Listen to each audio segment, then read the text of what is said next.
Kuna mwanamke ambaye harufu ya uke wake ni kali sana kiasi kwamba anapotaka kushiriki tendo la ndoa na mwenza wake lazima akimbilie chooni, bafuni kwanza akasafishe ndio arudi ashiriki tendo la ndoa. Kama watalala wote, kabla hawajashiriki itabidi ashumwe aenda kukojoa akajisafishe ndio arudi kushiriki tendo la ndoa. Kwa sababu gani?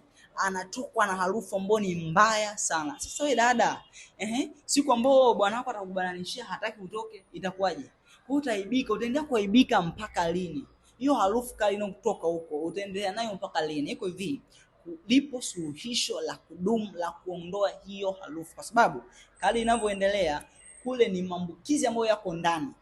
Kwa hiyo yanakutolea saini kwamba huko ndani pamechafuka, pana maambukizi sana. Kuna mtu atadai bebe ujauzito itashindikana kwa sababu ya hiyo harufu. Bezo inawasaidia wanawake wenye changamoto kama ya kwako, lakini kumbuka furaha ya baba na mama ni mtoto.